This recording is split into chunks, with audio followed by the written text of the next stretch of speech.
Hello and welcome to Top Story. What next for Madagascar, where President Marc Ravalomanana has been forced from office by opposition leader Ange Radzouel. Ravalomanana said on Tuesday he was stepping down and handing power to the military, but it has since said it has rejected Ravalomanana's invitation to form a military directorate. Instead, it's conferred full presidential powers on Radzouel. Ravalomanana's resignation amounts to a major triumph for Radzouel, whose dismissal as mayor of the capital in January sparked off the unrest that led to this week's dramatic turn of events. A former disc jockey, Radzouel says he will introduce a new constitution and hold elections within 2 years.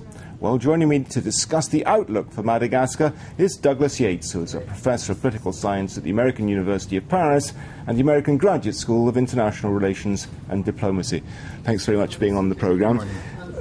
Let's call things by their proper names, Douglas. This is a coup d'etat, isn't it? Despite the cloak of democracy he's trying to cover himself in. This is a coup d'etat, and this is because he did not come to power through elections, nor did he come to power upon the death of the president. He came to power through none of the recognized constitutional means, and he himself is not qualified constitutionally to assume these powers.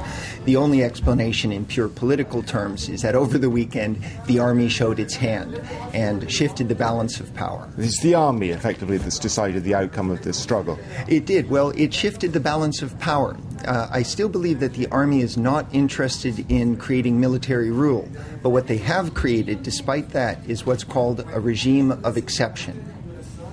And power, you say that the army doesn't want to take over, but the power of the new man rests almost entirely, it would seem, on the fact that the army has given him their unconditional support. That's right. In constitutional law, one of the big problems is how do you describe legally a power that comes into government without the constitutional sanction? That is, what is the constitutionality of a regime of exception?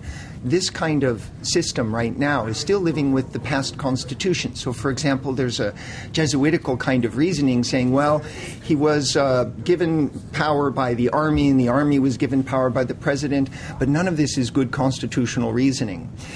So the question is, what is the framework and how can this be described in terms of legal principles? And the existing constitution says you have to be at least 40 years old before you can become president. The new man, Radzouel, is 34.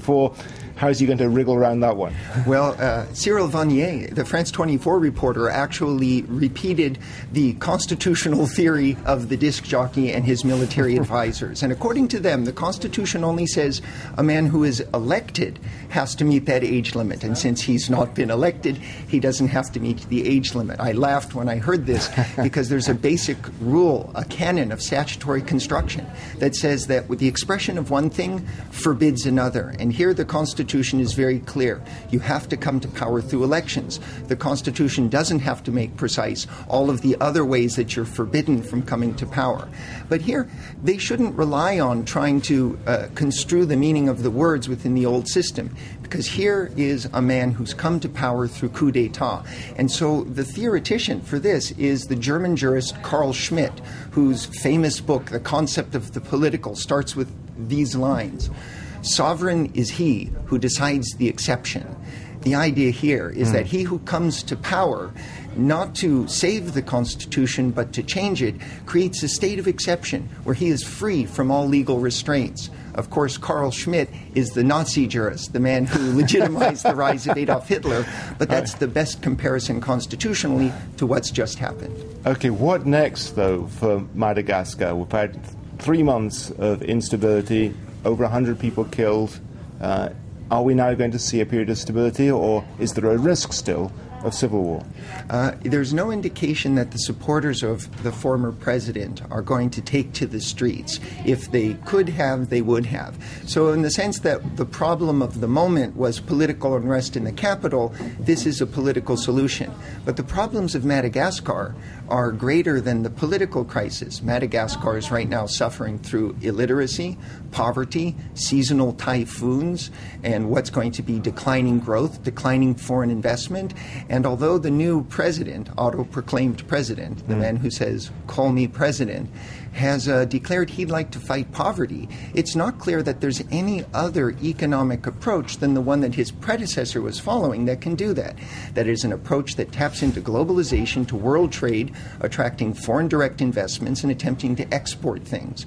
And so in many ways... Well, he also accused him of corruption as well. Was there anything in that accusation? Well, there was, because the man who was just deposed from power was the richest man on the island. He's a man who had been selling mineral rights and land to foreign investors. There were always concessions, bonus payments, and these kinds of things were accruing in a small class.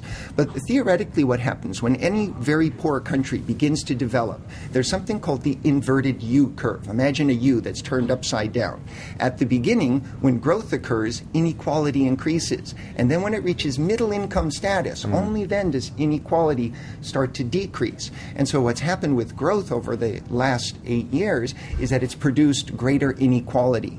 And that strikes people, even without actual acts of corruption, that strikes people as a very corrupt system where certain people are benefiting from growth and others are not. But poverty on Madagascar is very serious indeed. I read somewhere something like 70% of the population are earning less than $1 a day. That's catastrophic. It is, and the measurements of poverty give you different pictures. One way to measure poverty is absolute poverty, and the famous $1 or $2 a day is a threshold, and you can calculate the percentage of people who live underneath that. And in this term, Madagascar is very poor. Another way to measure poverty is the relative incomes of people, and we use the Gini index for this. And the Gini index says poverty is actually a relative concept related to being rich or being middle class. And once again, as we're saying, with this inverted U curve, where growth increases inequality, in a sense, Madagascar was becoming even poorer. The spotlight now is going to be on Radziwiłł.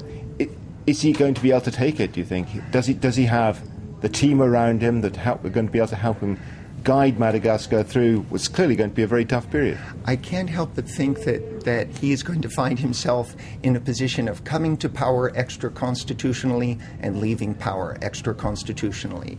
There must be a strange moment where he walks into the presidential palace, repeating in a sense the pattern of his predecessor. He must wonder if one day he too will be forced to flee the capital, and another man will come in as a populist and a demagogue and drive him out.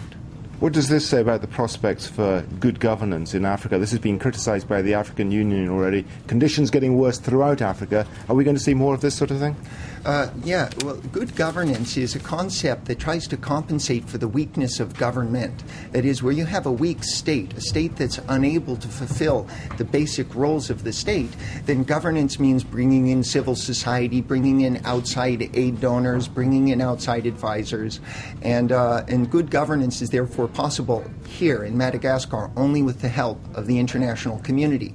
And for the moment, no one in the international community has recognized him as the new president. Okay, on that rather gloomy note, we'll have to end, I'm afraid. Thanks very much to our guest, Douglas Yates. Do join us again tomorrow for another edition of Top Story. Goodbye.